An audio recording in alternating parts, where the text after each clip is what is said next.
দেখ আগের দিন 34 অব্দি হয়েছিল, 35-এরটাও বলছিলাম, বলতে বলতে আমি বললাম পরের দিন চেক করে দেবো, তো আমি বলে দিচ্ছি 35-এরটা বলেছে এস ইকুয়াল টু এত হলে আর আই যদি এত হয় তাহলে বিনিয়োগ গুণকের মান কত। তাহলে ওই কোশ্চেনটা একটু টুকতে হবে। কত? 35 নম্বর, তাই তো? কি বলেছে? এস ইকুয়াল টু, তো কোশ্চেনটা -200 প্লাস 0.25 ওয়াই, -200 প্লাস 0.25 ওয়াই। আর আই কি বলেছে? আই বলেছে 500। আই বলেছে 500, এটা হলে বিনিয়োগ গুণকের মান কত, মানে কি বলেছে? বিনিয়োগ গুণকের মান বের করতে বলেছে। তো আমরা জানি বিনিয়োগ গুণকের বের করার ফর্মুলা কি? বিনিয়োগ গুণক 1/MPS, একই না? 1/MPS, বা কেউ এটাকে বলতে পারে 1/1 - MPC, এটাও তো বলতে পারে। আমি কেন 1/MPS করলাম? কারণ এটা সেভিং ফাংশন দিয়েছে, এই জন্য এস করে দিলাম। যদি এখানে সি বলতো তখন এই ফর্মুলা চলে আসতো। 1/MPS, তাহলে বিনিয়োগ মানে নিশ্চয়ই মনে আছে আমি কি শিখিয়েছিলাম, এইটাকে কি বলে মনে আছে নিশ্চয়ই? এটাকে বলতাম না বি। বি মানে কি? এখানে এখানে বি বলতে কোনটা? এখানে এমপিএস। তাহলে এমপিএস কত? 1/0.25। তাহলে কত হচ্ছে করে দেখ? 1/0.25, आंसर হচ্ছে 4।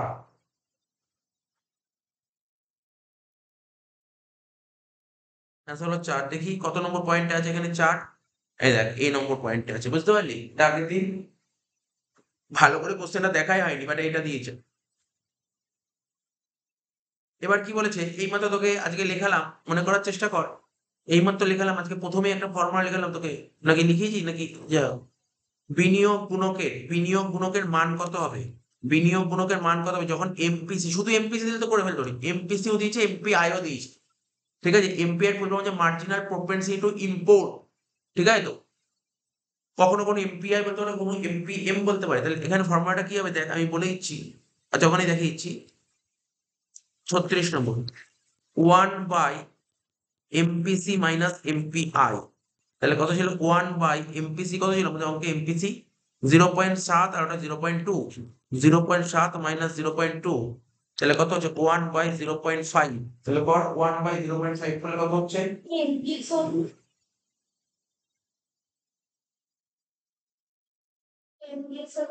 তা 1 মিনিট দেখে যাবে ফর্মুলাটা কি ছিল।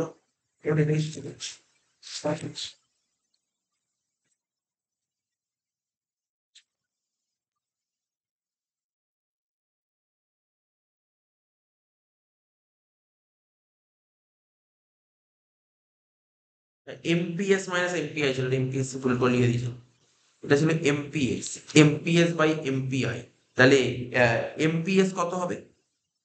তাহলে 0.3 হচ্ছে, কেননা এখানে এমপিসি বলেছে 0.7। তাহলে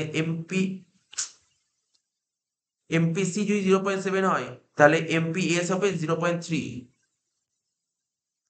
0.3 থেকে 0.2 বাদ দিলে কত হবে? 0.1। তাহলে 1/0.1, তাহলে অ্যান্সার কত হচ্ছে? 1/0.1, অ্যান্সার হচ্ছে 10।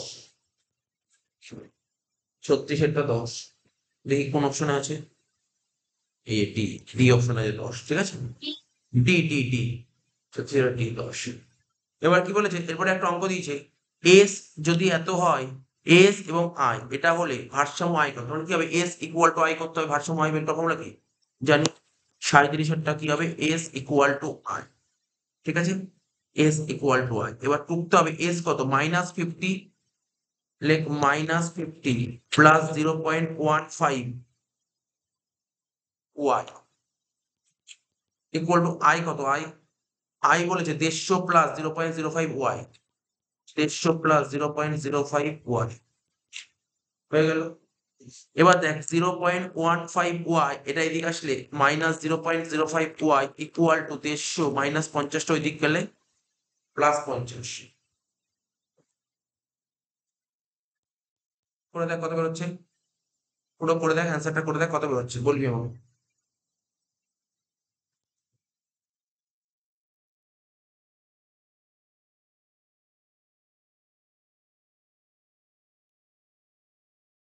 -50টা এদিক গেলে +50, তাহলে এটা হয়ে গেল 200। আর 0.15 থেকে 0.05 বাদ দিয়ে কত হচ্ছে? 0.1। 0.1 ওয়াই, তাহলে ওয়াই কত হচ্ছে? 200/0.1। বিভাজন।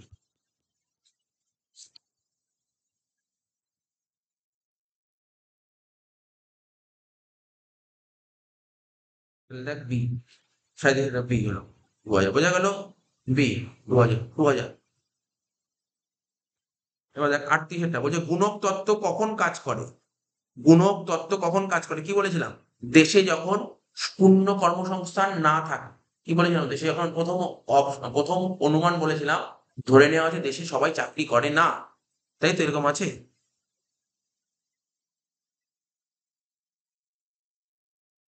তো বলছে এখানে কি পূর্ণ নিয়োগ অবস্থা বর্তমানে, এটা তো হবে না। এখানে বলে দেশে সবাই চাকরি করে, এটা তো হবে না। তো বলছে যখন কেবল ব্যক্তিগত বিনিয়োগ বাড়ে, হবে না। যখন সরকারি ব্যয় বাড়ে, হবে না। তাহলে সরকারি ব্যয় তো অনুমানে ছিলই না এগুলো। প্রথমে কি যখন উদ্বৃত্ত উৎপাদন ক্ষমতা থাকে, এটা হতে পারে। উদ্বৃত্ত উৎপাদন ক্ষমতা থাকে, এটা হতে পারে। তারপর বলছে কি মুক্ত অর্থনীতি মানে ওপেন ইকোনমি। ওপেন ইকোনমিতে সরকারি ব্যয় না থাকলে তাহলে ভারসাম্য জাতীয় আয় নির্ধারণ সত্য কি? দেখ তুই তো নিশ্চয়ই জানিস কি বলেছিলাম, দেখ কত নম্বর? এটা 39, তাই তো? 39 বলছি কি আমরা কি জানি Y equal to C plus I plus G plus X minus M, এটাই তো বলছে। বলছে তোমার ওপেন ইকোনমি আছে, ওপেন ইকোনমি বলেছে তো, কিন্তু সরকারি ব্যয় নেই, তাহলে এটা ক্যান্সেল। তাহলে কি রইলো? C plus I plus X minus M, এটা হবে। তাহলে কিরকম আছে?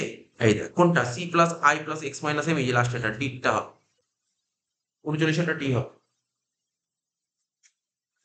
40 মুক্ত অর্থনীতি, আবার বলেছে ওপেন ইকোনমি। এই মাত্রই তোকে লেখালাম না, এই মাত্র তোকে লেখালাম, এইটাই লেখালাম। ওপেন ইকোনমিতে বিনিয়োগ গুণকের মান এই মাত্র লেখালাম। দেখ খাতায় আজকে ফার্স্ট যেটা লেখালাম এই পয়েন্টটা লিখে দিলাম নাকি, দেখতো এটাই লিখালাম না? তাহলে ওপেন ইকোনমিতে বিনিয়োগ গুণকের মান কত? কত নম্বরটা লিখতে হবে? তো খাতায় টোকা আছে 40 নম্বর, ওখানে যেটা লিখেছিল 40 নম্বর করে, তাহলে সুবিধা হবে। যেখানে টুকলি, যেখানে টোকালাম ওখানে 40 করে দেবে। আচ্ছা, ওপেন ইকোনমিতে, ওপেন ইকোনমিতে ঠিক আছে, ইনভেস্টমেন্ট মাল্টিপ্লায়ার এর ফর্মুলা কি হবে? ইনভেস্টমেন্ট মাল্টিপ্লায়ার ফর্মুলাটা কি হবে?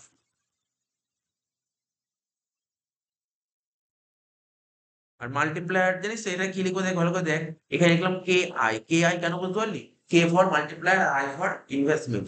এটা বের করার ফর্মুলা কি বলেছিলাম বল? 1 বাই কি লেখা ছিল বল?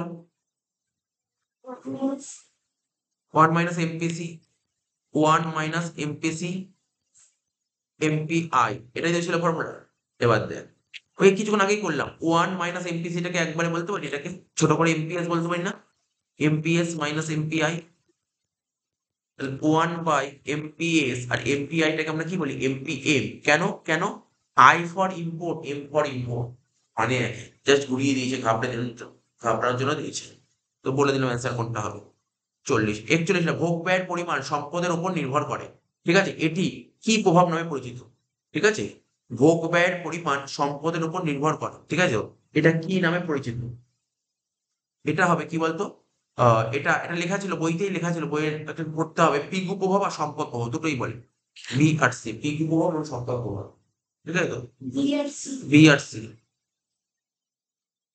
42 যদি সঞ্চয় এবং বিনিয়োগ উভয়ই আয় স্তরের উপর নির্ভর করে, বলছে সঞ্চয় মানে সেভিংস এবং ইনভেস্টমেন্ট দুটোই যদি ইনকামের উপর ডিপেন্ড করে, ঠিক আছে, তাহলে ভারসাম্য আয় স্তর, তাহলে ভারসাম্যটি স্থায়ী ভারসাম্য কখন হবে? এটা বইতে লেখা ছিল। ঠিক আছে, স্থায়ী ভারসাম্য কত হবে? এটা হবে তোর অ্যান্সারটা হবে তোর এই যে এটা, এটা হবে অ্যান্সার। 42 হবে এ, 42 হবে এ। বলছে যদি সঞ্চয় আর বিনিয়োগ দুটোই যদি আয় স্তরের উপর নির্ভর করে, সঞ্চয় আয় স্তরের উপর ডিপেন্ড করবে, বিনিয়োগও আয় স্তরের উপর ডিপেন্ড করবে, ঠিক আছে। তাহলে তাহলে ভারসাম্য, তাহলে ভারসাম্যটি স্থায়ী ভারসাম্য হবে কখন? যখন এমপিএস গ্রেটার দেন এমপিআই হয়। গুণক প্রভাব কখন কার্যকরী হবে? গুণক প্রভাব কখন কার্যকরী হবে? বিনিয়োগ ব্যয়ের, ব্যয়ের বৃদ্ধি, বিনিয়োগ ব্যয়ের বৃদ্ধি, স্থায়ী বৃদ্ধি। ঠিক আছে, বিনিয়োগ ব্যয়ের বৃদ্ধি, স্থায়ী বৃদ্ধি।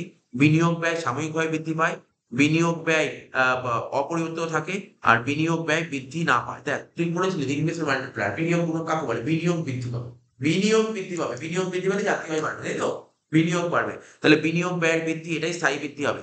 বিনিয়োগ ব্যয় সাময়িকভাবে বৃদ্ধি পায় না, সাময়িকভাবে বৃদ্ধি পেলে কি করে গুণক প্রভাবটা কার্যকরী হবে না। আর বিনিয়োগ ব্যয় অপরিবর্তিত থাকবে, আরে অপরিবর্তিত চেঞ্জই হবে না, তো হবেই না। বিনিয়োগ ব্যয় বৃদ্ধি না পায়, তাহলে বৃদ্ধি না পেলে কি করে জাতীয় আয় বাড়বে? হবে না। তার মানে কোন অ্যান্সারটা হতে পারে? প্রথম অপশনটা কারেক্ট অ্যান্সার। 43 এ হবে।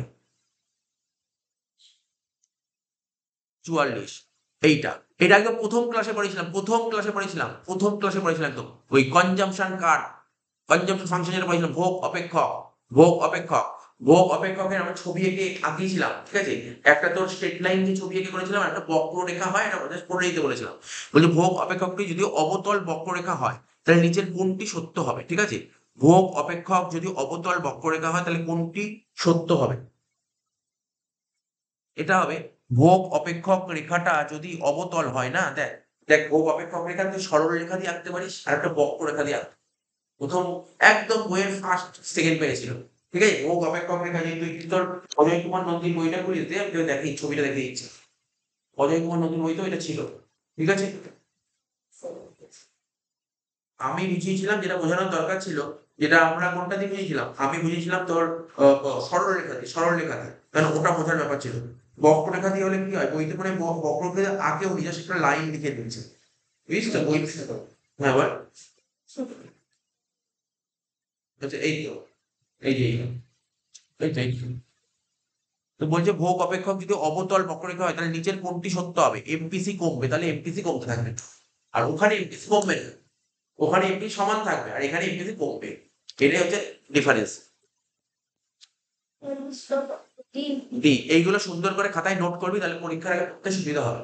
সিরিয়ালি নোট করলে খুব সুবিধা হবে, সিরিয়ালি নোট করলে সুবিধা হবে, যত সুন্দর নোট করবি পড়তে সুবিধা হবে। নোট মানে কোশ্চেনের টুকে নোটটা করবি, তাহলে সুবিধা হবে। যে বিন্দুতে ভোগ অপেক্ষকটি 45 ডিগ্রি রেখাকে ছেদ করে, খুব ভালো কথা বলেছে, এইটা জানিস কিন্তু এটা সুন্দর এঁকে এঁকে করেছিলাম। বলছে যেই বিন্দুতে ভোগ অপেক্ষকটি 45 ডিগ্রি রেখাকে ছেদ করে সেই বিন্দুতে কি হয়? যেমন দেখ না, সে তো ঠিক ধর এটা 45 ডিগ্রি রেখা, তার ভোগ অপেক্ষক রেখা এটা, তাহলে এটা তো এটাকে কি বলে, এটাকে বলে 45 ডিগ্রি, তাই তো? 45 ডিগ্রি লিখলাম ছোট করে, এখানে লিখে 45 ডিগ্রি, এখানে লিখলাম 45 ডিগ্রি। আর এটা ধর কি আছে, বল কনজাম্পশন কার, ঠিক আছে? এই পয়েন্ট, এটা ইকুইলিব্রিয়াম পয়েন্ট। তাহলে কোশ্চেনটা কি বলেছে? আচ্ছা যেই পয়েন্ট আর 45 ডিগ্রি, এটাকে তো ইনকাম কার্ভ বলে, জানিস তো? ইনকাম কার্ভ বলে বারবার বলেছিলাম, ইনকাম কার্ভ। এটা হচ্ছে 45 ডিগ্রি হচ্ছে একটা ইনকাম কার্ভ, আর এটা হচ্ছে তোর কি কনজাম্পশন কার্ভ। তাহলে আমি বলতে পারি এই পয়েন্টে কি হয়, সি ইকুয়াল টু ওয়াই হয়, বলতে পারি। তাহলে সি ইকুয়াল টু ওয়াই মানে তুই যত খরচা করিস সেটা ইনকাম করেছিস, তাহলে তুই যতটা খরচা করিস ততই যদি ইনকাম করিস তাহলে সেভিং কত হবে, জিরো হবে না? তাহলে বলছে এই কোনটা সত্য, তাই তো বলেছে। বলছে এটা কোনটা সত্য, স্যার এটা তো সত্য হলো, তুই বুঝতে পারলি তো? এটাও তো সত্য হলো, এপিসি ওয়ান হবে। এপিসি বের করার ফর্মুলা জানিস তো, সি বাই ওয়াই। তাহলে এপিসি ওয়ান হবে, তাহলে তিনটে তো সত্য, বুঝতে হবে ব্যাপারটা, তাহলে তুই অ্যান্সার দিতে পারবি। তাহলে তিনটে সত্য, তাহলে কারেক্ট অ্যান্সার হবে ডি। পরীক্ষায় মানে বাড়িতে নোট করবি না, কি এর মানে লিখবি, মানে এইগুলো না, আমার কথা শোন, যখন নোট করবি, যেমন এই কোশ্চেন কেমন নোট করবি, তুই লিখবি যে প্রথমে এই যে ছবিটা আঁকলাম, এই ছবিটা আঁকবি, এই ছবিটা আঁক, ঠিক আছে? এই ছবিটা আঁকবি, তাহলে এখান থেকে কি বুঝতে পারলাম, C equal to Y, S equal to 0 আর এপিসি ইকুয়াল টু 1। তাহলে তোর সুবিধা হয়ে গেল, পরে পড়তে বুঝতে পারবি যে কেন হলো ব্যাপার, চোখের সামনে ভাষা। আর তুই যদি শুধু যদি এরম লিখিস তাহলে তুই মুখস্থ হয়ে যাবে, ঠিক আছে? তো সুতরাং ওইভাবে সুন্দরভাবে নোট করবি। যদি ভোগ অপেক্ষকের ওপর একটি বিন্দু পি এরূপ হয় যে পি বিন্দুর সঙ্গে মূল বিন্দুকারী সংযোগ সরলরেখা পি বিন্দু স্পর্শক হয়, তাহলে পি বিন্দু কি হবে? বলছে যদি ভোগ অপেক্ষক রেখার একটা বিন্দু, এই তো মানে ওই প্রথম দিন যেটা পড়িয়েছিলাম, এটা ধর প্রথম দিন পড়িয়েছিলাম না, এই ছবি আঁকাটা, ধর বলছি, ঠিক আছে? ধর এটা ধর কনজাম্পশন কার্ভ, এর উপর কোনো একটা পয়েন্ট, এটা তো বলি কোনো একটা পয়েন্ট, আমরা এপিসি আঁকতাম কি করে, মনে আছে? এপিসি করে আঁকতাম, মনে করতে পারছিস? এপিসি কি আঁকতাম কোনো একটা, এটা হচ্ছে কনজাম্পশন কার্ভ, এই রেখার উপর যে কোনো একটা বিন্দু নিলাম, যে কোনো একটা বিন্দু, যেই বিন্দু তুমি এপিসি আঁকতো সেই বিন্দু থেকে এখানে একটা লম্ব টানো, আর এখান থেকে মূল বিন্দুতে একটা তুমি কি করবো, ওটাকে একটা স্পর্শক টানো, ঠিক আছে? তো যোগ করো, তাহলে এই পয়েন্টে তোমার এপিসি বেরিয়ে গেছে, তাই তো? তা এই পয়েন্টে যে এপিসি বেরোলো, এই পয়েন্টে একটা এপিসি বেরোলো। এবার ওরা কি বলতে, যে ভালো করে কোশ্চেনটা পড়তে হবে, তাহলে তুই অ্যান্সার দিতে পারবি, ঠিক আছে? তো অ্যাকচুয়ালি অ্যান্সারটা এটা হবে, এটা অ্যান্সার হবে, ব্যাপারটা বোঝ। যদি ভোগ অপেক্ষকের উপর একটি বিন্দু পি এরূপ হয় যে পি বিন্দুর সঙ্গে মূল বিন্দু সংযোগকারী সরলরেখা পি বিন্দুতে স্পর্শ, তাহলে পি বিন্দুতে কি হবে, এপিসি আর এপিসি সমান হবে, তাহলে এপিসি এপিসি কেন সমান হবে? সাপোজ ধর আমি তোকে এরকম বলছি স্পর্শক, তো তার মানে এরকম ভাবে রেখা চলে গেছে, তাহলে রেখা চলে গেলে এটা কি রেখা? এটা ইনকাম কার্ভ হলো, আর এটা কনজাম্পশন কার্ভ। তাহলে এই পয়েন্ট এপিসি কত? 1 বলেছিলাম। আবার এই পয়েন্টে যদি এমপিসি বের করিস তাহলে একই বেরোবে। এই পয়েন্টে এমপিসি বেরোলেও 1 বেরোবে, কারণ হচ্ছে চেঞ্জ নেই তো ওখানে কিছু, সেম হয়। এইটাই একটু কোশ্চেনে ট্রিকি দিয়ে ঘুরিয়ে ঘুরিয়ে দিতে পারে কোশ্চেন, ঠিক আছে? ওই এমন একটা জিনিস এই পয়েন্টটাই দেখ, অন্য কোনো পয়েন্টে 1 হবে না, শুধুমাত্র এই পয়েন্টে। কেন? যেহেতু সংযোগ করেছে, যেহেতু মানে কি বলবো, এটাকে ইকুইলিব্রিয়াম মানে ভারসাম্য হয়েছে, এই দুটো পয়েন্টে ছেদ করেছে না, ইন্টারসেক্ট করেছে, এই জন্য এখানে এপিসি আর এপিসি সমান হবে। কিন্তু অন্য কোনো পয়েন্টে এপিসি আর এপিসি সমান হবে না, ঠিক আছে? অন্য কোনো পয়েন্টে এপিসি আর এপিসি সমান হবে না, এটা তোকে মাথায় রাখতে হবে। বলছে এটাই তো বললাম, ভোগ অপেক্ষক এবং 45 ডিগ্রি রেখার মধ্যে যে উলম্ব দূরত্বগুলি যে আচ্ছা, তাহলে এখানে কি বলতে এই যে ছবিটা, সব ছবির উপর খেলা, এখানে পুরো ছবির খেলা। কোশ্চেনটা পড়ি আরেকবার। বলছে ভোগ অপেক্ষক এবং 45 ডিগ্রি রেখা, তাহলে ভোগ অপেক্ষক কোনটা? ধর এটা ভোগ অপেক্ষক, তাই তো, আর এটা ধর 45 ডিগ্রি রেখা। তাহলে এখানে দুটো পয়েন্টে ইন্টারসেক্ট করে ফেললো, এখানে বুঝতে পারলি ব্যাপারটা? এখানে এখানে ইন্টারসেক্ট করলো। এবার বলছে এখান থেকে তুমি কোন অপেক্ষক পেতে পারো? বিনিয়োগ অপেক্ষক পাবে, সঞ্চয় অপেক্ষক পাবে, সামগ্রিক চাহিদা অপেক্ষক পাবে, কোনোটি নয় বাদ দে। সামগ্রিক চাহিদা অপেক্ষক, এরকম তো কোনো অপেক্ষক আমরা পড়ি, আমরা অপেক্ষক কি করেছি মনে আছে? ভোগ অপেক্ষক পড়েছি, সঞ্চয় অপেক্ষক পড়েছি, আর বিনিয়োগ তিনটে অপেক্ষক পড়ি, আর কোনো অপেক্ষক পড়িনি। তার মানে বিনিয়োগ অপেক্ষক মানে যেখানে ইনভেস্টমেন্ট থাকবে, তাই তো, ইনভেস্টমেন্ট থাকবে। তো এখানে তো বিনিয়োগ নয়, এখানে সঞ্চয় অপেক্ষক হবে। মনে করার চেষ্টা কর সঞ্চয় অপেক্ষকের ফর্মুলাটা কি ছিল? এটা কি কার্ভ ছিল? এটা ছিল ইনকাম কার্ভ, আর এটা কি ছিল? কনজাম্পশন কার্ভ, তাই তো। আর সঞ্চয় রেখাটা কেমন ছিল মনে কর, একটু দেখ নিচের দিকে আয়। তাহলে এরকম ভাবে যাচ্ছিল, তো এরকম যাচ্ছিল আস্তে আস্তে। এবার দেখ, সাপোজ আমি একটু আঁকাটা হাতে আঁকলাম, এরকম হলো,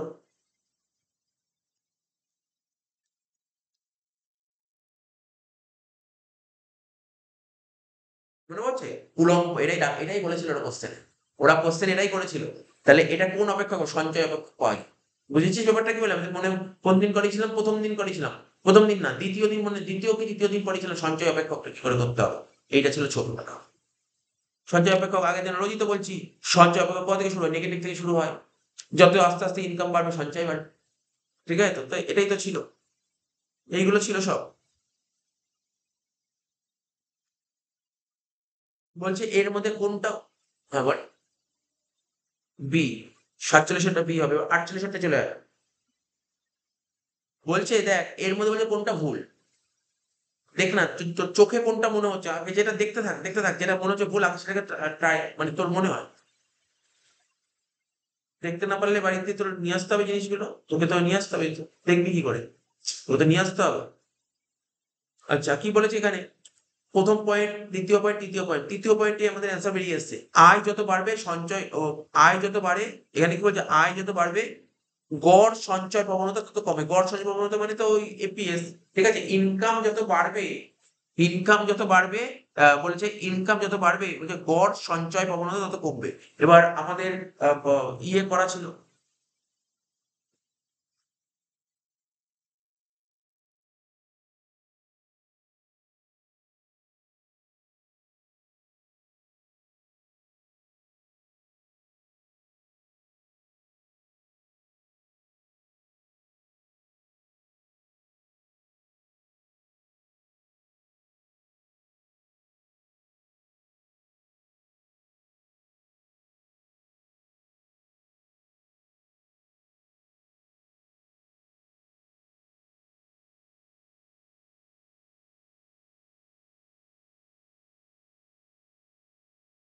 এই দেখ আমি একটা জিনিস দেখাচ্ছি, আমাদের ক্লাসে করানো ছিল ওয়াই, ঠিক আছে? ওয়াই, ওয়াই কত হলো? 0, 100, 200, আমি আর দিলাম না, তিনটে দিই।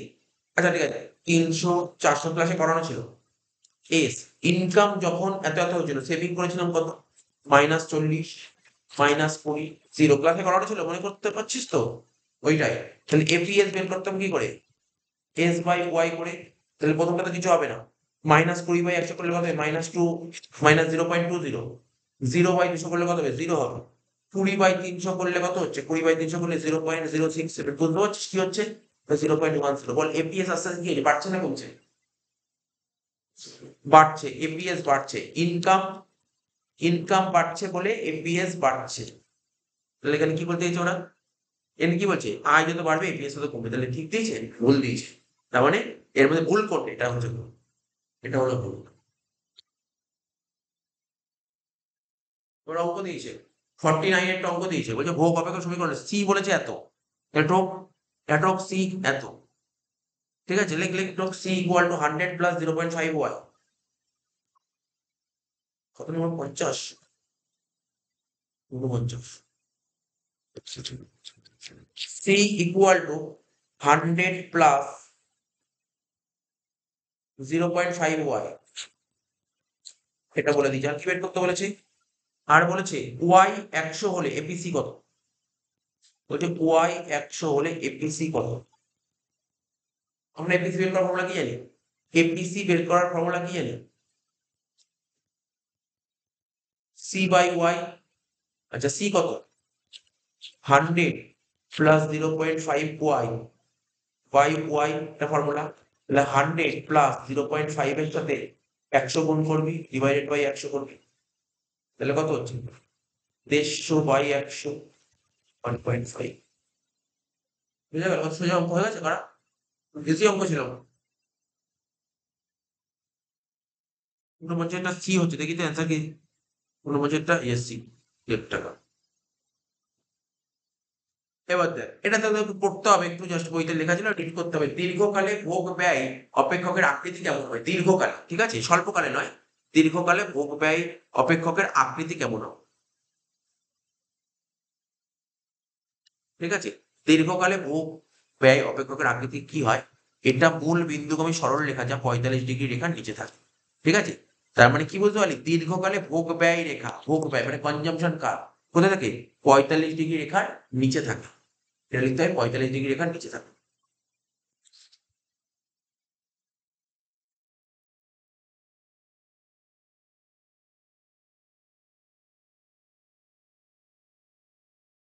এবার বলছে কি, এটা তো পারবি, এটা তো কিছুক্ষণ আগেই বললাম।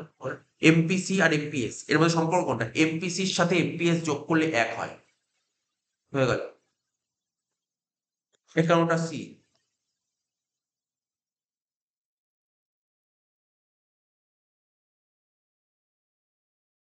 52টা।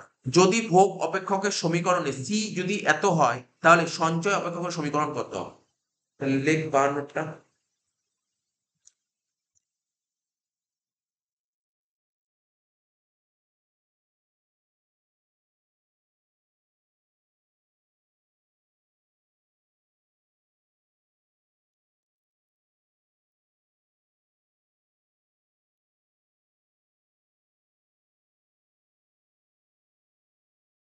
কি বলেছে? C equal to 100 plus, C equal to 100 plus 0.6 Y.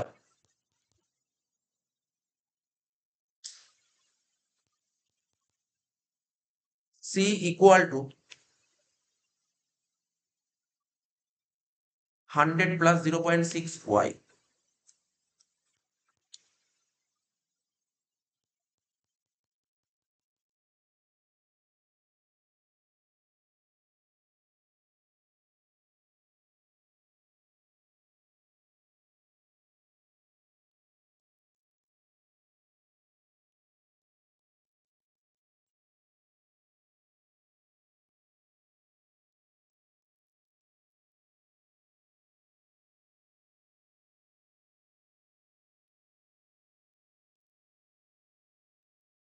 100 plus 0.6 Y, C equal to 100 plus 0.6 Y. বলছে সঞ্চয় অপেক্ষকের সমীকরণ কত হবে? সিম্পল ব্যাপার। আমরা কি জানি? S equal to Y minus C. তাহলে ওয়াই এর জায়গায় ওয়াই লিখবো, সির জায়গায় লিখবো -100 আর -0.6 ওয়াই। তাহলে ওয়াই থেকে 0.6 ওয়াই বাদ দিলে কত হবে?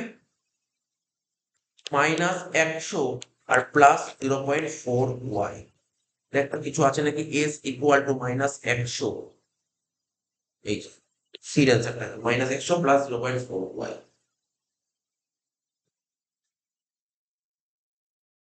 তাহলে তুই সবসময় ট্রিকি ট্রিক্স জিনিস মাথায় রাখবি। মানে তুই করে দেখতে পারবি না, তুই মাইনাস হবে, একটা মাইনাস হবে। সেভিংস এ কিন্তু একটা মাইনাস আসবে, একটা কনস্ট্যান্ট নাম্বার থাকবে, তার আগে একটা মাইনাস বসবে, এটা মাথায় রাখতে হবে। বলছে যদি সরলরৈখিক ভোগ অপেক্ষকের উপরের দিকে স্থান পরিবর্তন করে, একদম সোজা কোশ্চেন দিয়েছে। বলছে ভোগ অপেক্ষক রেখা ধর ধর এরকম ভোগ অপেক্ষক রেখা এরকম ছিল, এবার ধর এর উপরের দিকে চলে গেল, তাই তো?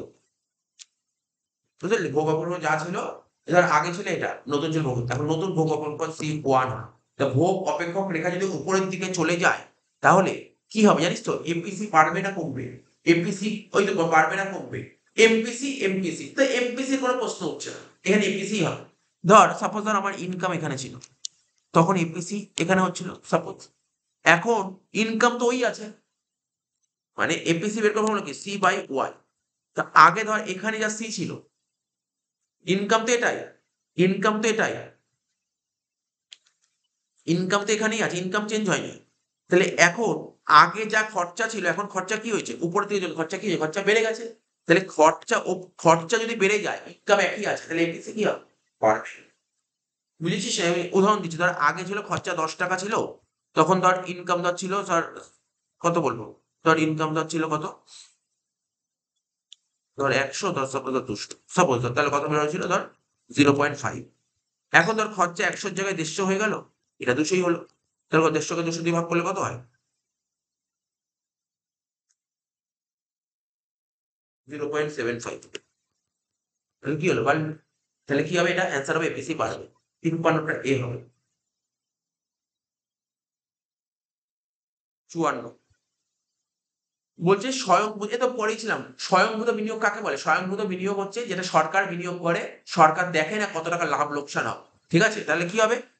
এটা কিসের উপর ডিপেন্ড করে? এটা আয় স্তর বা সুদের হারের উপর নির্ভর করে না। ঠিক আছে তো? ইনকামের উপর নির্ভর করে। কিন্তু যদি বলতে এটা উদ্ভূত বিনিয়োগ, উদ্ভূত বিনিয়োগ কার উপর নির্ভর করে? আয় স্তরের উপর নির্ভর করে, আবার সুদের হারের উপর নির্ভর করে। ঠিক আছে? তাহলে এখানে কি হচ্ছে? 54টা বি সি হয়ে গেল। 55টা দেখ, যদি বিনিয়োগ আয় স্তরের উপর নির্ভর করে তখন তাকে কি বিনিয়োগ বলে? উদ্ভূত বিনিয়োগ। ঠিক আছে তো? উদ্ভূত বিনিয়োগ হয়ে গেল। যদি বিনিয়োগ অপেক্ষককে, এই দেখ, যদি বিনিয়োগকে I equal to I of Y এইভাবে প্রকাশ করা হয়, তাহলে এইটাকে কি বলে? ডেল্টা আই বাই ডেল্টা ওয়াইটাকে কি বলে? এটাকে এমপিআই বলে। এমপিআই প্রান্তিক বিনিয়োগ কোণ। এটা পড়েছিলাম, ওই কবে পড়েছিলাম তাও আমি বলে দিচ্ছি। ওই যবে পড়ালাম না বিনিয়োগ, বিনিয়োগ কাকে বলে, অটোনোমাস ইনভেস্টমেন্ট কাকে বলে, ইনডিউস ইনভেস্টমেন্ট কাকে বলে, অ্যাকচুয়ালি ইনডিউস ইনভেস্টমেন্ট থেকে এটা তৈরি হয়েছে। ইনডিউস ইনভেস্টমেন্ট থেকে এটা তৈরি হয়েছে। ঠিক আছে? তাহলে কি বললাম? Delta I by delta Y, অর্থাৎ ইনকামের চেঞ্জ হওয়ার ফলে বিনিয়োগে কতটা চেঞ্জ হচ্ছে, এটাকেই বলা হচ্ছে তোর আহ, আহ, প্রান্তিক বিনিয়োগ প্রবণতা। এবার বলছে দেখ, যদি বিনিয়োগ অপেক্ষক, ভালো করে দেখবি, বিনিয়োগ অপেক্ষক যদি I equal to G plus H Y হয়, এই দেখ এখানে জি বলতে কোনটা জানিস? এই জি বলতে এটাকে বোঝায় স্বয়ংভূত বিনিয়োগ। বললাম স্বয়ংভূত বিনিয়োগ মানে কোনটা? ইংলিশে কি বলে? Autonomous investment. জি বলতে অটোনোমাস ইনভেস্টমেন্ট। বলছে এখানে, বলছে জি বলতে কোনটা? এখানে জি বলতে কোনটা? জি আর এইচ দুটোই যদি, জি আর এইচ দুটোই যদি ধ্রুবক হয় তাহলে কোন বক্তব্যটি সঠিক? জি হচ্ছে স্বয়ংভূত বিনিয়োগ। ঠিক আছে, আমি বললাম তো জি স্বয়ংভূত বিনিয়োগ। আর এইচ ওয়াই, এই যে এইচ ওয়াই এটা কি জানিস তো? এটাকে বলে উদ্ভূত বিনিয়োগ। এটাকে বলে উদ্ভূত। ঠিক আছে? কারণ এটা বারবার চেঞ্জ হয়ে থাকে, এটা চেঞ্জ হবে। তাহলে এটা মাথায় রাখতে হবে এই কোশ্চেনটা।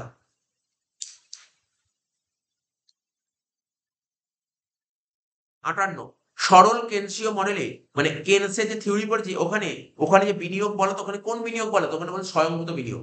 ওখানে স্বয়ংভূত বিনিয়োগ বলা হয়। 58টা এই 59 অঙ্ক দিয়েছে, 59টা অঙ্ক দিয়েছে। বলছে সি যদি এত হয়, সি যদি এটা হয়, তাহলে আহ 300 টাকা ভারসাম্য আয় স্তরে বিনিয়োগ কত হওয়া প্রয়োজন? একদম সোজা কোশ্চেন দিচ্ছে, একদম সোজা কোশ্চেন দিচ্ছে। কতটা? 58 নম্বর। Y equal to C plus I, আমরা জানি। আর এখানে কি বলেছে কোশ্চেন পর? বলছে বিনিয়োগ ভারসাম্য আয় কত? 300 টাকা। এখানে লিখবো 300। সির জায়গায় কত লিখবো? সি। সি কত বলে দেখ, সি, সি বলেছে 20 plus 0.6 Y, 20 plus 0.6 Y plus I. এবার দেখ 300 থেকে এই 20টা এদিক নিয়ে চলে আয়।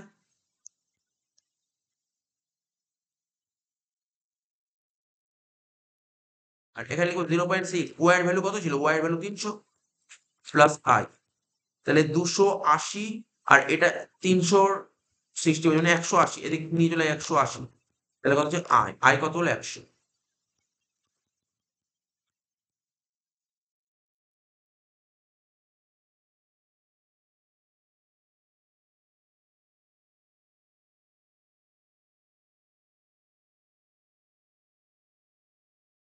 দেখি অ্যান্সার কি দিয়েছে এখানে,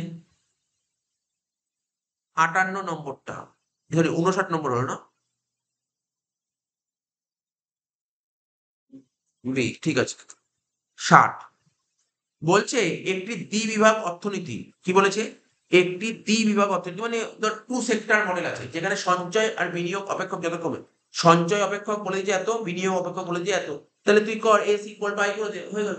এস ইকুয়াল টু আই করলে তো হয়ে গেল, এস ইকুয়াল টু আই করবি দেখ কিছু একটা বেরিয়ে যাবে। 60 নম্বর লেখ, এস ইকুয়াল টু আই, তাহলে এস কত আছে, এস কত আছে, -20 plus 0.2 Y, -20 plus 0.2 Y equal to I কত বলেছে, আই আই বলেছে -8 প্লাস 0.1 ওয়াই, তাহলে -20 আর -8 এদিকে আসলে প্লাস আর এখানে 0.1 ওয়াই মাইনাস টু এদিকে গেলে 0.2 ওয়াই, তাহলে -12 ইকুয়াল টু কত হবে, 0.1 মাইনাস 0.2 কত হচ্ছে, -0.1 ওয়াই, মাইনাস মাইনাস কেটে দাও, তাহলে ওয়াই কত হলো, 12 ডিভাইড বাই 0.1, 120। দেখুন অ্যান্সার কত দেখি, 60 এর অ্যান্সারটা কত হচ্ছে,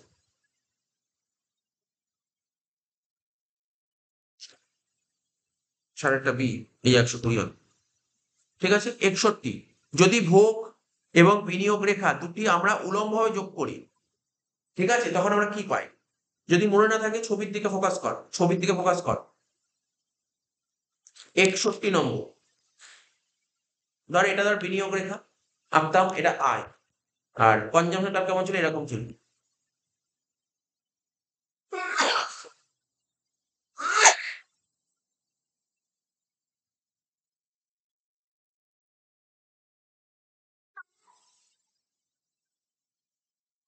ওরা এখানে বলতে চাইছে দেখ, বলছে যদি বিনিয়োগ রেখা আর কনজাম্পশন টার্ম উলম্বভাবে যোগ করি, উলম্ব মানে কোনটা, বিনিয়োগের গ্যাপ কত ছিল এতটা, যোগ করবো মানে সির সাথে এটা যোগ করবো, তাহলে কোথায় হবে, রেখাটা এরকম হবে, কি বলে এটাকে, সি প্লাস আই বলে, এটাকে কি বলে, এই সি প্লাস আই এটাকে বলে সামগ্রিক চাহিদা, এডি, এটাকে বলে এডি, সামগ্রিক চাহিদা। দেখ এরকম কোনো অপশন আছে কিন্তু সামগ্রিক চাহিদা না।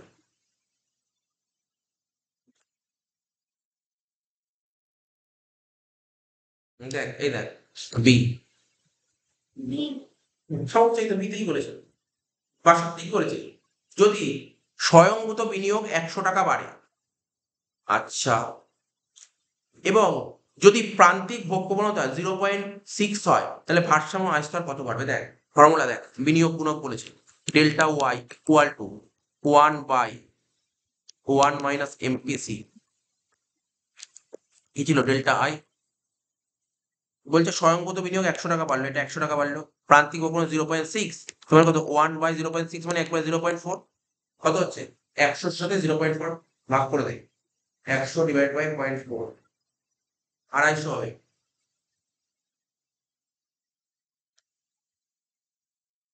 কোথায় যোগ করে দেখ, এই দেখ, এই 250 মিলে গেছে।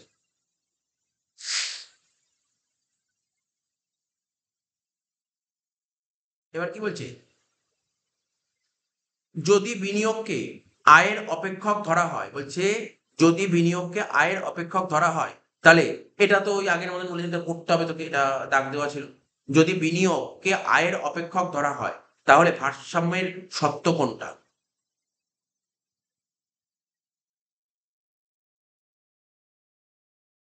যদি বিনিয়োগকে আয়ের অপেক্ষক ধরা হয় তাহলে ভারসাম্য স্থায়ী হওয়ার সত্য কোনটা, এই যে দুটোই হতে পারে, এটাও হতে পারে আর এটাও হতে পারে।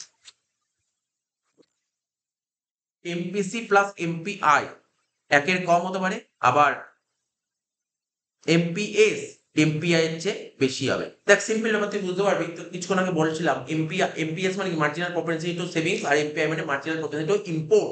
তার মানে কি হয়েছিল ব্যাপারটা, দেখ কি ফর্মুলা কি ছিল মনে পড়ছে, 1 মাইনাস ছিল এমপিসি, মানে তো ছিল এমপিএস, ফর্মুলা কি ছিল এমপিএস মাইনাস এমপিআই, তাহলে কে বেশি ছিল, এমপিএস বড় নাকি এমপিআই বড়, এমপিএস বড়, তাহলে এমপিএস বড় হবে এমপিআই এর চেয়ে, ঠিক আছে তো।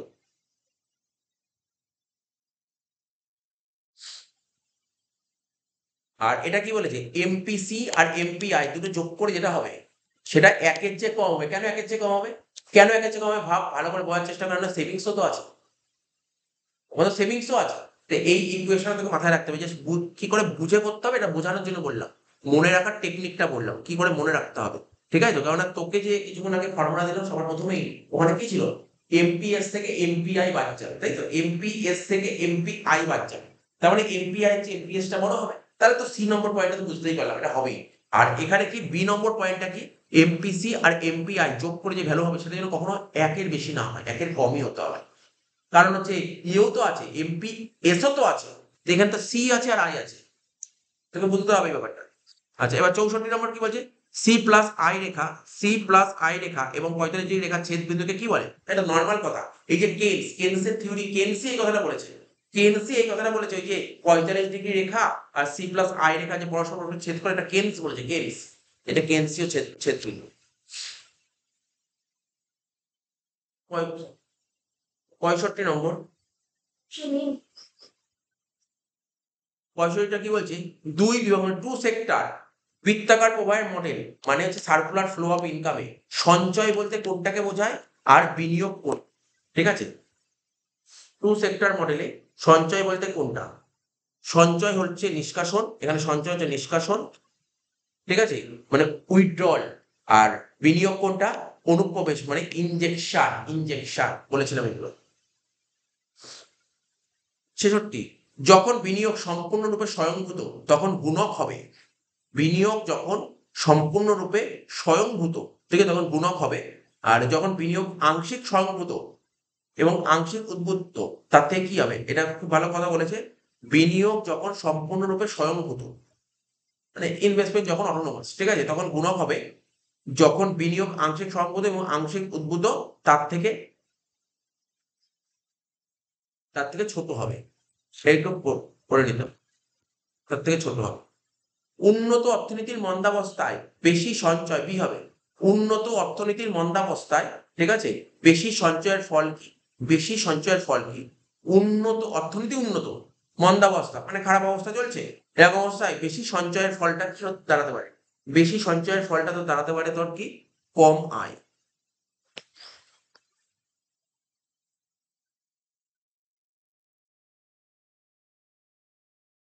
উন্নয়নশীল অর্থনীতিতে সঞ্চয় বাড়লে কি হয়, উন্নয়নশীল অর্থনীতিতে সঞ্চয় বাড়লে কি হয়, বেশি মূলধন গঠন হবে, ঠিক আছে, উন্নয়নশীল অর্থনীতিতে সঞ্চয় যত বাড়বে বেশি মূলধন গঠন হবে। সি প্লাস আই প্লাস জি রেখাকে সামগ্রিক কি রেখা বলে, সি প্লাস আই প্লাস জি কে বলা হয় সামগ্রিক চাহিদা রেখা, আর 45 ডিগ্রি রেখাকে বলা হয় সামগ্রিক যোগান রেখা। প্রথমটা হবে চাহিদা, পরেরটা হবে যোগান, কোনটা আছে চাহিদা আর যোগান, এ বি, 69টা হচ্ছে বি। 70টা, তিনটি বিভাগে বিভক্ত অর্থনীতিতে ভারসাম্য আয় স্তর, এটা আমি ঠিক বুঝতে পারছি না কি অপশন দিয়েছে, কারণ তিনটি বিভাগে অর্থনীতি যদি হয় সেক্ষেত্রে ফর্মুলা হয় হচ্ছে তোর সি প্লাস আই প্লাস জি, এটা হয় সি প্লাস আই প্লাস, ঠিক আছে।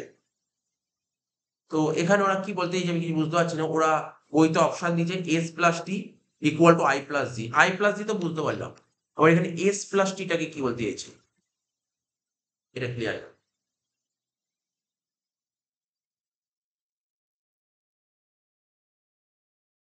ভাবি Y equal to C plus I plus জি,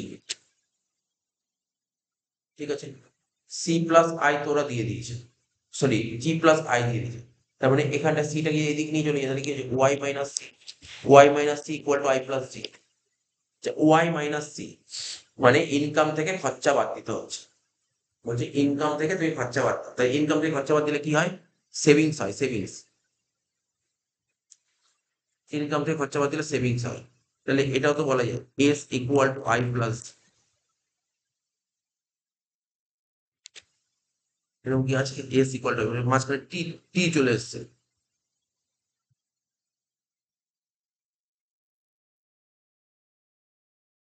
এটা আমার ডাউট লাগছে, বুঝতে পারলাম ব্যাপারটা কোশ্চেনটা কি বলতে চাইছে, পরে দেখবো ওখানে।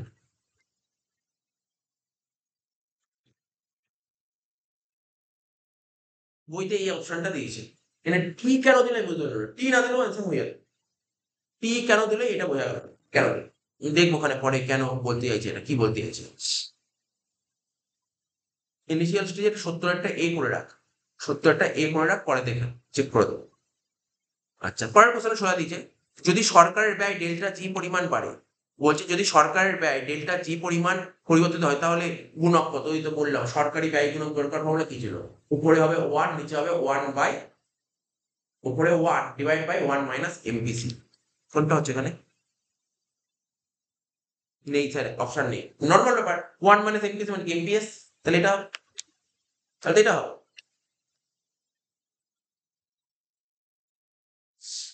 বলছে যদি কর রাজস্ব স্বয়ংভূত হয় এবং কর রাজস্ব পরিবর্তিত হয় তাহলে কর গুণকের মান কত হবে? এখানে বলেছে, এটা বইতে লেখা ছিল, বইতে লেখা আছে পয়েন্টটা, বলছে যদি কর রাজস্ব স্বয়ংভূত হয় আর কর রাজস্ব যদি পরিবর্তিত, মানে কর রাজস্ব একবার স্বয়ংভূত আবার পরিবর্তিত হচ্ছে, তাহলে কর গুণকের পরম মান কত হবে? সেক্ষেত্রে কর গুণকের পরম মান কিন্তু এটা হয়, এক্ষেত্রে কর গুণকের পরম মান কিন্তু এটা হয়, এটা তোকে মাথায় রাখতে হবে, কর গুণকের পরম, হ্যাঁ সি হবে।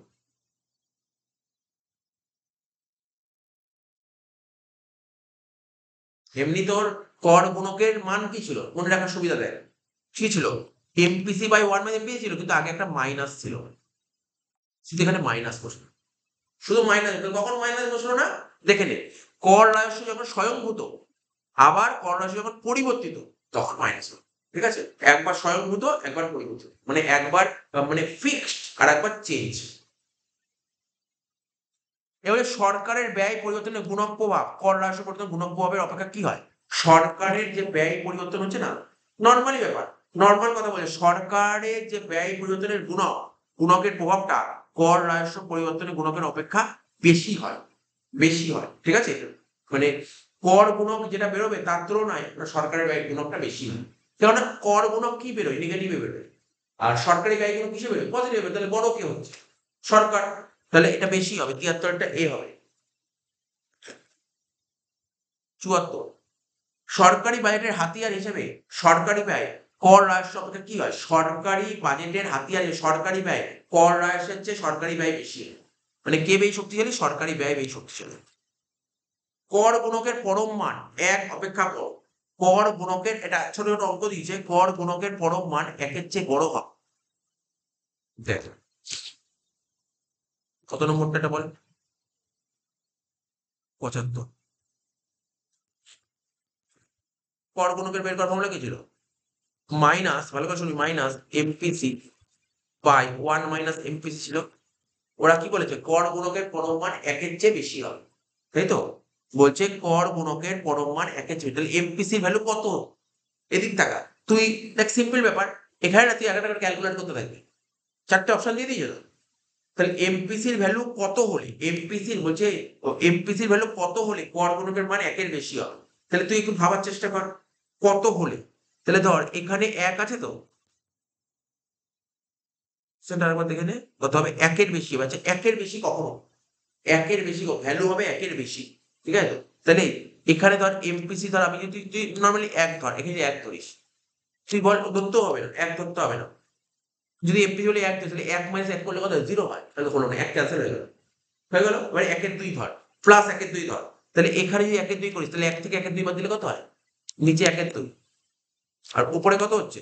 উপরে তো 1-এর 2 হচ্ছে, মাইনাস বাদ দে, মাইনাস বাদ দে, মাইনাস মাত্র থেকে বের করে দে, তাহলে 1-এর 2 1-এর 2 করলে কত? 1 হচ্ছে, তাহলে 1-এর 2 হলো, 1 ও হলো না, 1-এর 2 হলো না, স্যার 0, 1 থেকে 0 বাদ দিলে কত হয়?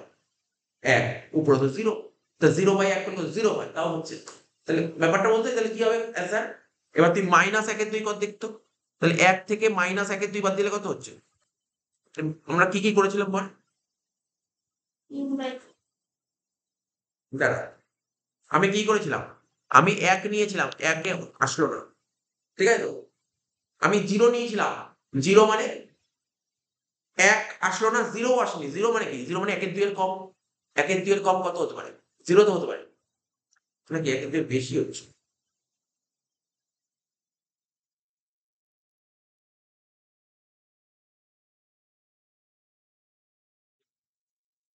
1-এর 2 এর কম হচ্ছে, 0 হচ্ছে, ওটা মাইনাস ভাবছিলাম, তাহলে এটাও হলো না।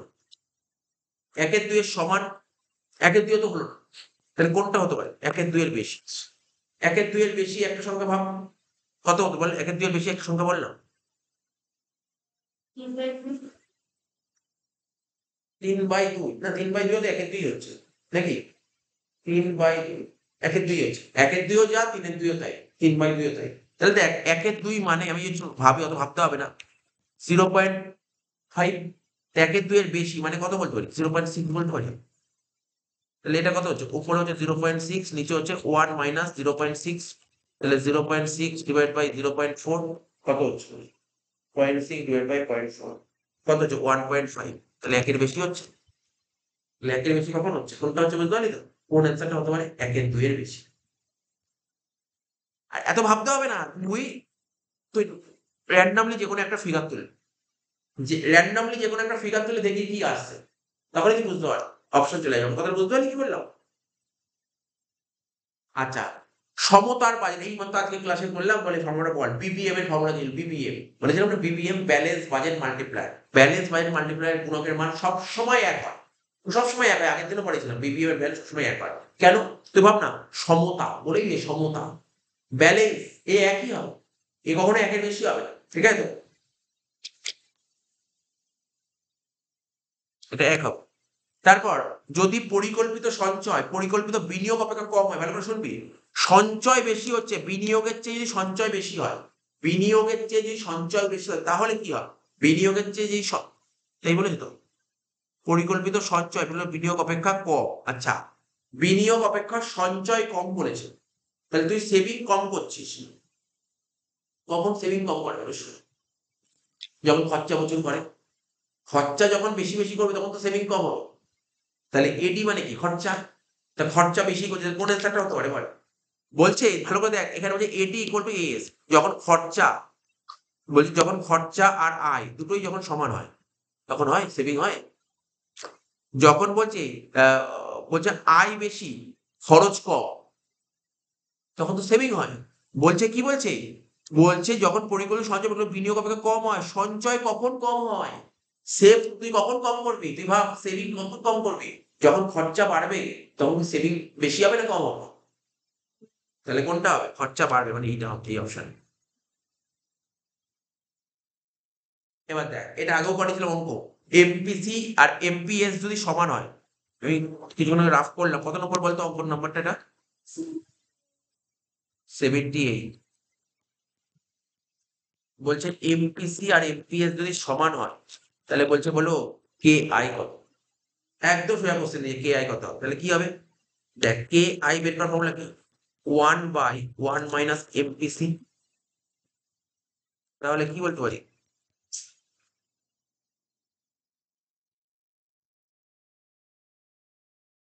কর, কর, কর, কর, করতে থাক, কর, কর, কর, কর।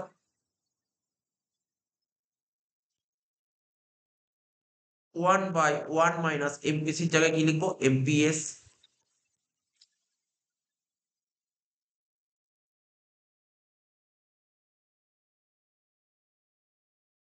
ঠিক আছে তো? বলতে পারি তো? এবার আমরা কি বলতে পারি? এবার দেখ, এই ইকুয়েশনটাকে তুলবো, ইকুয়েশনটা কি তুলবো? 1 minus amps equal to amps, একই না? পরের লাইনে 1 ইকুয়াল টু, ওটা ওদিক চলে গেলে 2 এমপিএস। 2 এমপিএস কত হবে? Amps equal to 1/2। বুঝেছিস তো? পরের লাইনে 1/1/2, তাহলে অ্যান্সার কত? 2 হলো।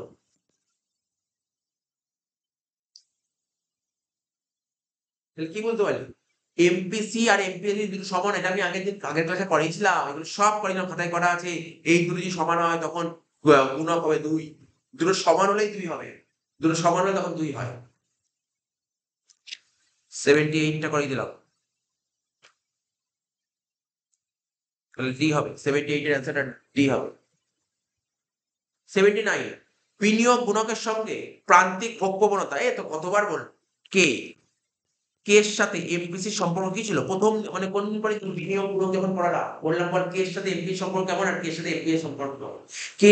কে আর এমপিসি মানে সম্পর্ক ইনভার্স, আর হচ্ছে কে এর সাথে এমপি এর সম্পর্ক ডাইরেক্ট। তার মানে এখানে কি হবে? ইনভার্স সম্পর্ক, মানে পরোক্ষ সম্পর্ক। 79টা সি হবে।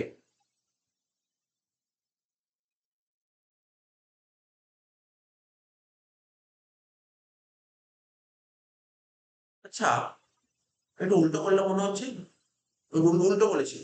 ওখানে কি ছিল, ওখানে আমি একটু উল্টো বলেছি, সরি একটু উল্টো বলেছি। আমি বলেছিলাম যে এটার সাথে এটার সম্পর্ক ডাইরেক্ট সম্পর্ক, এটার সাথে ডাইরেক্ট সম্পর্ক। নোট নোট কোথায়, নোট দেখাচ্ছি তোকে, নোটে লেখা ছিল, একটু উল্টো বলে দিন, সরি।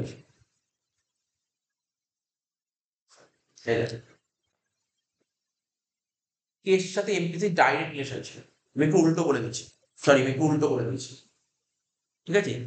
কের সাথে এমপিসি কেমন সম্পর্ক উল্টো বলেছিলাম, কের সাথে এমপি সম্পর্ক কি ছিল, এমপিসি যদি বাড়ে, এমপিসি যদি বাড়ে তখন কে বাড়ে, আর এমপিসি কমলে কে কমে, ডাইরেক্ট রিলেশন ছিল। আমি একটু উল্টো বলে দিয়েছি, সরি উল্টো বলেছিলাম, আমি ক্লাসে যেটা করেছিলাম ভালো।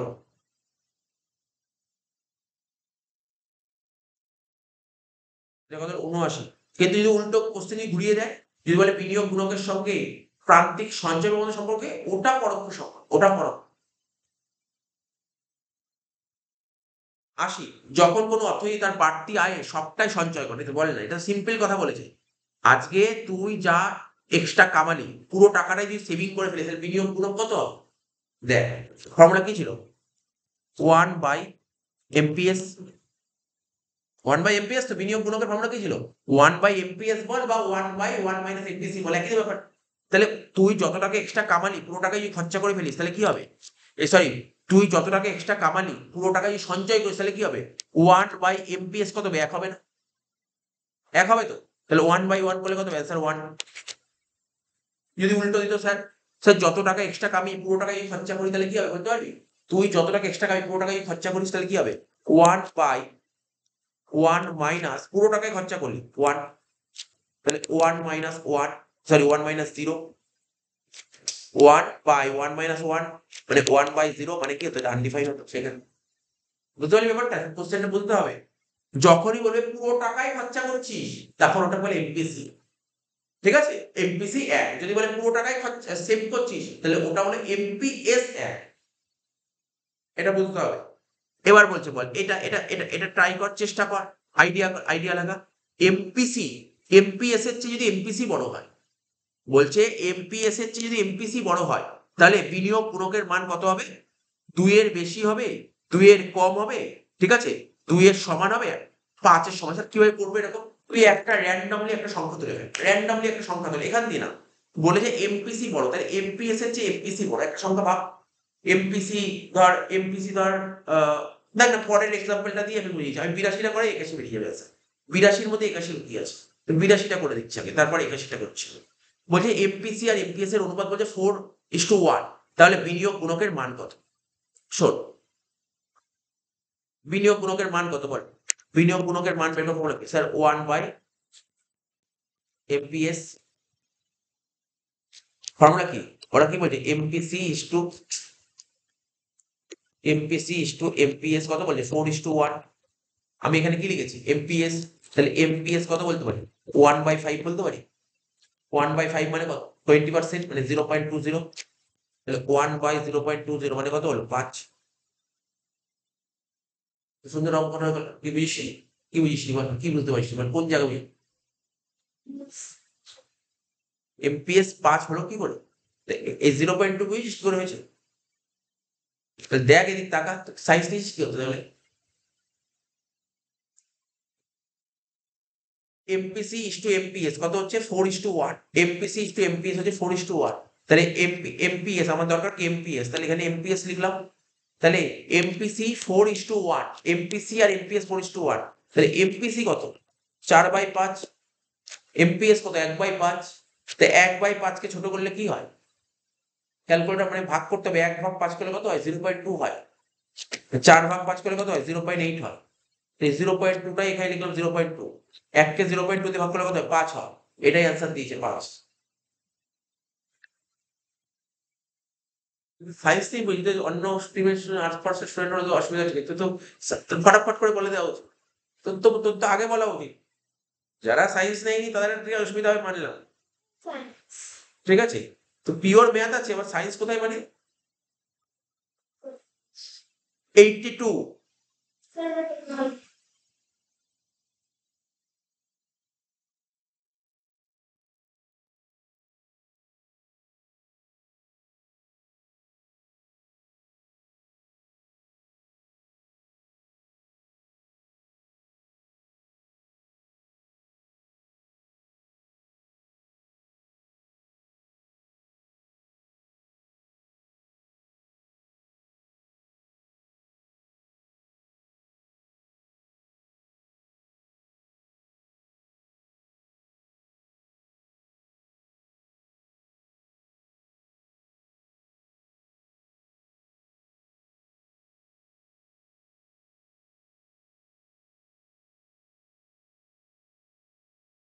দেখতে হবে।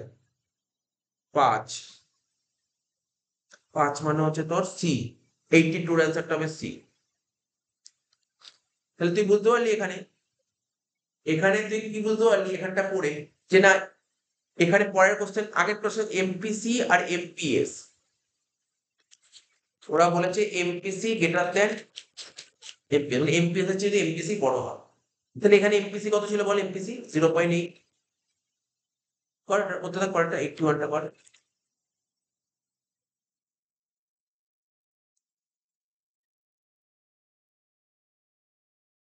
করার দরকার নেই, এমনি মুখোমুখি অ্যান্সার হয়ে যাবে, 5ই হবে এটা answer। বলছে এমপিসি যদি এমপিএস এর চেয়ে বড় হয় তাহলে গুণকের মান কত হবে? তাহলে এখানে এমপিসি বড়, এই যে পরে এমপিসি বড়, এমপিসি কত 0.8, আর এমপিএস কত 0.2, তাহলে গুণকের মান কত পেয়েছিল তোর অ্যান্সার? ওটাই তো, এটাই আবার বলতে হবে, উড়িয়ে দিয়েছে কোশ্চেনটা। বুঝতে পারলি কেন 5 হলো, কারণটা বুঝতে পেরেছিস তো? নিজে করে দেখলেই বই বেরিয়ে যাবে।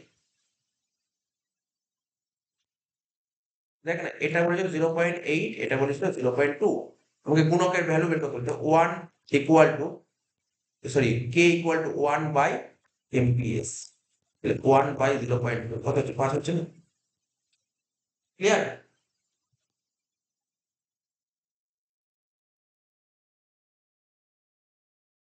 বলছে বিনিয়োগ গুণকের মান নিচের কোনটির সঙ্গে সমান, এটা একটু ভালো করে বলতে হবে। এই দেখ শোন, আমি যখন বিনিয়োগ গুণক পড়েছিলাম, এটা বলতে পারবি না, শুনে নে, এটা বলতে পারবি না, আমি এইভাবে পড়াইনি। ভালো করে শোন, বিনিয়োগ গুণক, মনোযোগ সহকারে শুনুন, বিনিয়োগ গুণকের যে মান বলে, বিনিয়োগ গুণকের আমি কি শিখিয়েছি, প্রথমে ক্যালকুলেশন ওয়াইজ শিখিয়েছি, তারপর ছবি এঁকে শিখিয়েছি, তারপর কি করে শিখিয়েছি, অ্যালজেব্রা করে শিখিয়েছি।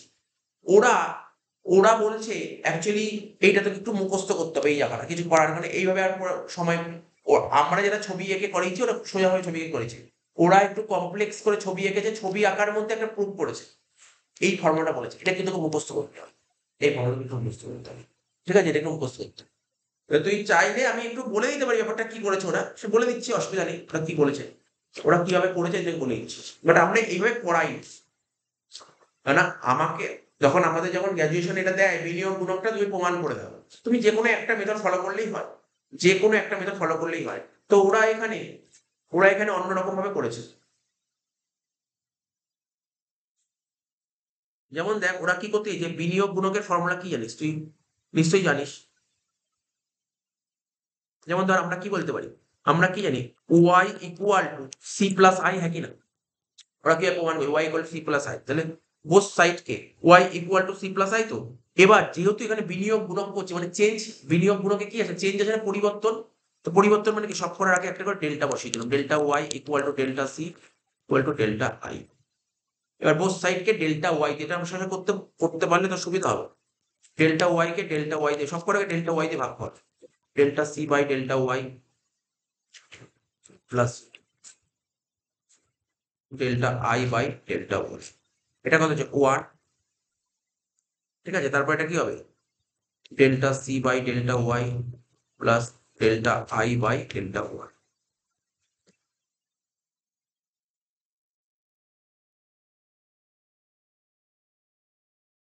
পরের লাইনে কি করবো, আমি এইটাকে, এদিক টাকা, এইটাকে একটা দিকে রাখবো, এইটাকে একদিকে রাখবো, কি বললাম, এইটাকে একদিকে রাখবো। তাহলে এখানে কি হবে, 1 - delta C by delta Y. কেন জানিস রাখবো, তোর দরকার, কি দরকার, কি দরকার, বিনিয়োগ গুণক, বিনিয়োগ গুণক কি বলেছিলাম মনে পড়ে, ফর্মুলা কি ছিল, বিনিয়োগ গুণক ফর্মুলা কি ছিল?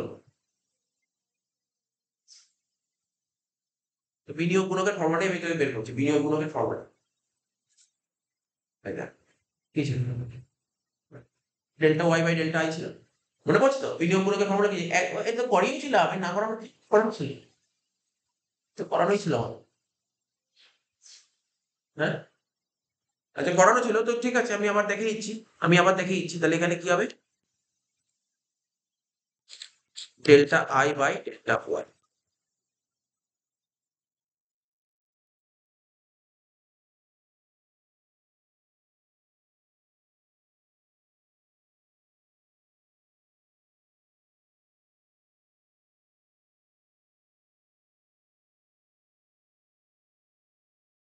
ডেল্টা ওয়াই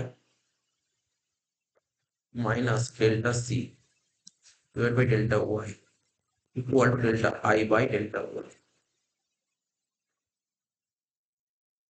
উল্টে দিলেন, উল্টে দিলে কি হচ্ছে, delta Y divide by delta Y minus delta C equal delta Y by delta আর।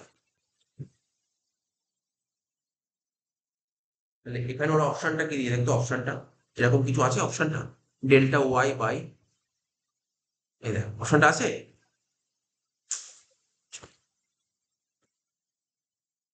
কি করেছি আমি, এই ডেল্টা ওয়াই বাই ডেল্টা আইটাকে কি বলে, একেই তো বলে বিনিয়োগ গুণক। ফর্মুলা কি, delta Y by delta Y minus delta C. বুঝতে পারলি কেন এই অপশনটা আসলো, এটা বুঝিয়ে দিলাম কি করে হলো এটা ব্যাপারটা। বি হলো 84, বিনিয়োগ গুণকের সঙ্গে প্রত্যক্ষ সম্পর্ক আছে কোনটি, বিনিয়োগ গুণকের সঙ্গে কার সম্পর্ক আছে, বিনিয়োগ গুণকের সঙ্গে কার সম্পর্ক, ডাইরেক্ট সম্পর্ক কার বিনিয়োগ গুণকের সঙ্গে, এই মাথা বললাম। কে এর সাথে এমপিসি কি সম্পর্ক, কে বাড়লে এমপিসি বাড়লে কে বাড়বে, এমপিসি কমলে কে কমবে, কার সঙ্গে সম্পর্ক, ডাইরেক্ট এমপিসি। এমপিসি 84টা এ হচ্ছে 85, যদি সঞ্চয় অপেক্ষক বলছে এস যদি এত হয় তাহলে বিনিয়োগ গুণকের মান দেখি এখানে করে দেওয়া যাবে।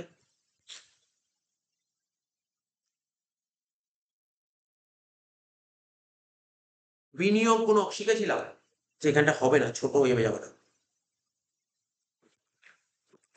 85 s equal to minus 60, s equal to minus 60 plus 0.2 y বলছে বিনিয়োগ গুণকের মান। তাহলে এখান দিয়ে এমপিসি কত বললো জানি, এমপিসি 0.2, এটাকে কি বলে, এটাকে তো এমপিসি বলে 0.2। তাহলে ফর্মুলা কি হবে, বিনিয়োগ গুণক 1 বাই এমপিএস, তাহলে 1 বাই 0.2, তাহলে অ্যান্সার কত হলো 5। দেখি তো অপশন কি দিয়েছে, হ্যাঁ বুঝিস, সেই জন্য অঙ্ক দিয়েছিল, তাহলে প্রচুর অঙ্ক আসতে পারে কিন্তু। এবার দেখ ফাটাফাট করে এগুলো বলে দিচ্ছে এখানে।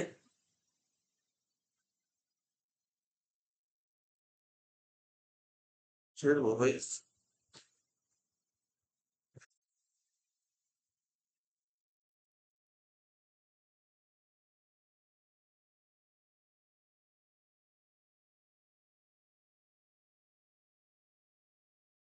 শূন্যস্থান গুলো করে দিই, পরের দিন বলছে গড় ভোগ প্রবণতা হলো, লিখে নে, বলছি গড় ভোগ প্রবণতা কোনটা, মানে এপিসি। এপিসি কি, ব্যয় আর আয় স্তরের অনুপাত। গড় ভোগ প্রবণতা হলো কোন ব্যয়, ভোগ ব্যয়, কি বললাম, ভোগ ব্যয় এবং আয় স্তরের অনুপাত, ঠিক আছে। বলছে দুই বিভাগযুক্ত অর্থনীতিতে সামগ্রিক চাহিদা বলতে কি বোঝে, এডি, তাহলে কার কার সমষ্টি, সি আর কি বলেছিলাম, মানে কনজাম্পশন, সি আর আই, কার কার সমষ্টি বল, সি আর আই। এখানে অ্যান্সার কি হবে, সি, এখানে লিখলাম সি, এখানে লিখলাম সি আর আই, পরীক্ষায় কিন্তু সি আর আই লিখলে হবে না। সি মানে কি বলতে হবে, বাংলায় কি বলে, সিটাকে ভোগ ব্যয় আর আইটাকে বিনিয়োগ ব্যয়।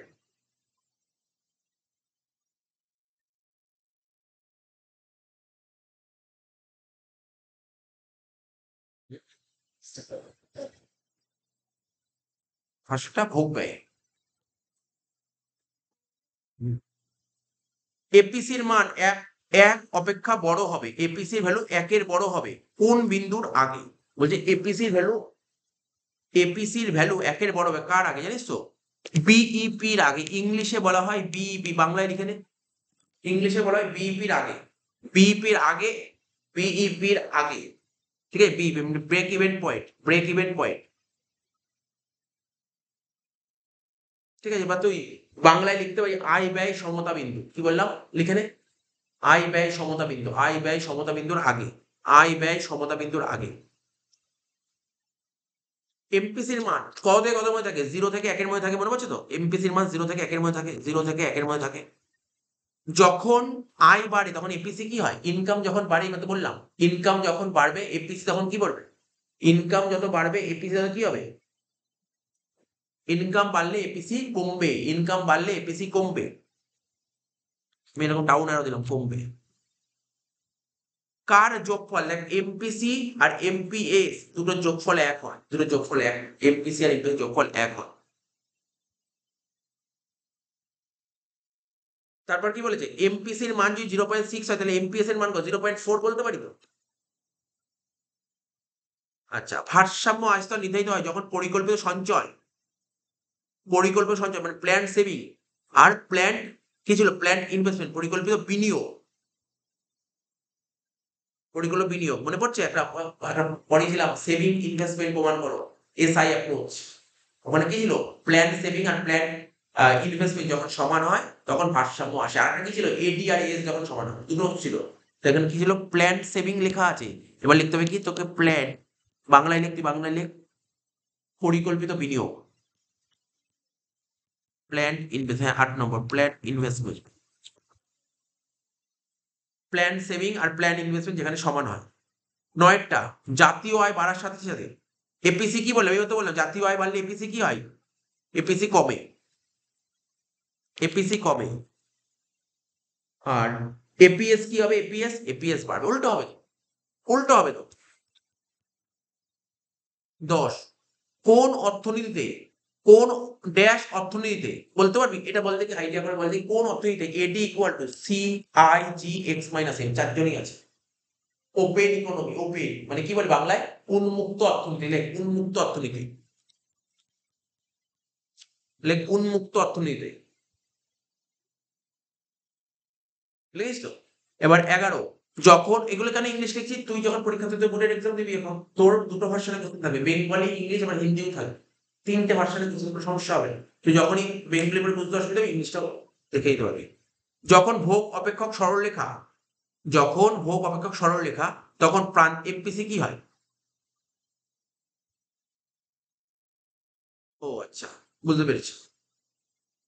যখন ভোগ অপেক্ষক সরলরেখাটা যখন ভোগ হবে সরলরেখা, তখন প্রান্তিক ভোগ প্রবণতা এমপিসি কি হয়? এমপিসি বলছে, এখানে অপশন দিন, অপশন দিলে কিন্তু অপশন দেবে না এরকম, মানে আমরা কি ছিল মনে করে, C equal to A plus B Y, এটা তো ভোগ অপেক্ষক সরলরেখা, ভোগ ও সরলরেখার ইকুয়েশন এটা। বলছে তখন প্রান্তিক ভোগ প্রবণতা বিটা কি হয়? বিটা বলছে এখানে, বি মানে তো জানি এমপিসি, সেটা বলেনি, বলছে বিটা কি হয়, এখানে বিটা হচ্ছে কনস্ট্যান্ট হয়, কনস্ট্যান্ট ধ্রুবক, লিখে রাখ বিটা হচ্ছে ধ্রুবক কনস্ট্যান্ট, এক্ষেত্রে বি হবে কনস্ট্যান্ট, লিখে রাখ কনস্ট্যান্ট।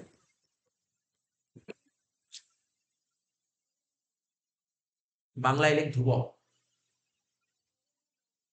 11, আচ্ছা। আর এই কিছুক্ষণ আগে এমসি করালাম, বল দেখি এমপিসি আর এমপিএস এর ভ্যালু যখন সমান হয় তখন গুণকের মান কত হবে? দুটো বললাম, সমান হলে 2 হয়, 2, 12টা হবে 2, 13টা। এই কিছুক্ষণ আগে একটা অঙ্ক করা, ওখানে কি ছিল, এমপিসি আর এমপিএস এর অনুপাত কত ছিল, 4:1 ছিল। আর এখানে কি বলছে, এমপিসি এমপিএস এর অনুপাত 3:2, তাহলে গুণকের মান কত? একটু ভাব, একটু ভাব, ছোট করে রাফ করে দিচ্ছি।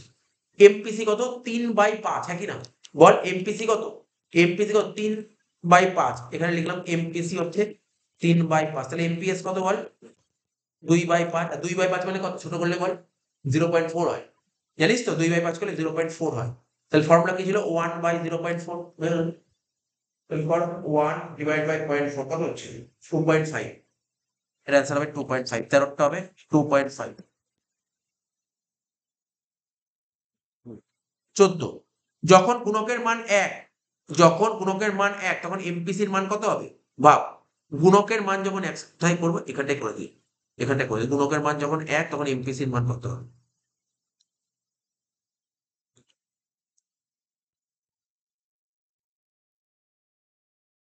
1/1 মাইনাস এমপিসি, এর মান 1, 1 ইকুয়াল টু এটা হবে 1 মাইনাস এমপিসি, তাহলে কি হবে, 1 মাইনাস এমপিসি ইকুয়াল টু 1, তা minus MPC equal to 1 minus 1, তাই তো? তাহলে কত হচ্ছে অ্যান্সারটা? 14 নম্বর কোশ্চেনের অ্যান্সারটা কি বলছে, জিরো বলছে, জিরো, ওরা অ্যান্সার জিরো দিয়েছে, জিরোই তো হচ্ছে, হ্যাঁ কি না, বলতে জিরোই তো হচ্ছে।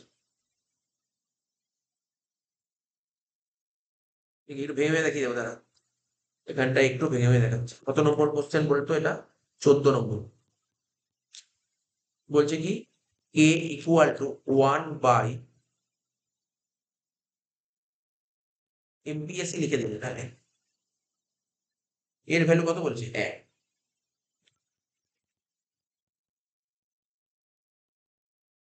তাহলে কত হচ্ছে এমপিএস ইকুয়াল টু 1, তাই তো? এমপিএস ইকুয়াল টু 1, আর আমরা কি জানি 1 minus MPC equal to 1 amps তো, তাহলে এমপিসি বের করতে পারছো তো,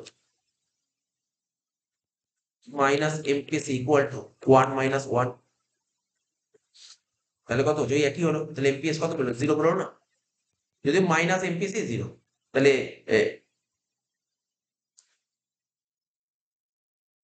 আমি কি করলাম একটু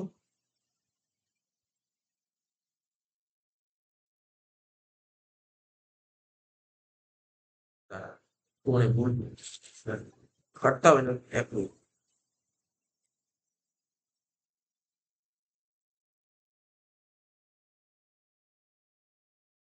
এমপিএস 1 বেরোলো, আমাকে এমপিসি বের করতে বলছে, তাহলে কি লিখবো? Amps equal to 1 minus MPC. Amps 1 1 minus MPC, তাহলে 1 minus 1 equal two minus MPC.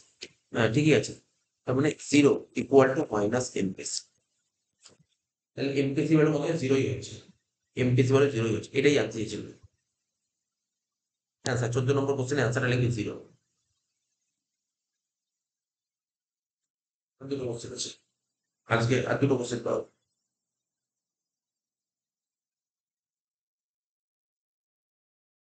আজকের পর পরের দিন আরো 33টা এমসিকিউ দেবে, 33 খানি এমসিকিউ দেবে,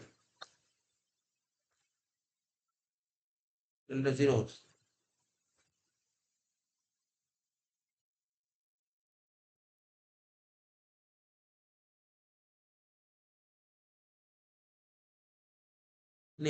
এমপিসির মান এবং গুণকের মানের মধ্যে একটি কি সম্পর্ক আছে? এমপিসি আর গুণকের মানের মধ্যে কেমন সম্পর্ক? ডাইরেক্ট সম্পর্ক, প্রত্যক্ষ সম্পর্ক না? তাহলে অ্যান্সার লিখ প্রত্যক্ষ সম্পর্ক। 15 নম্বর অ্যান্সার লিখ প্রত্যক্ষ সম্পর্ক,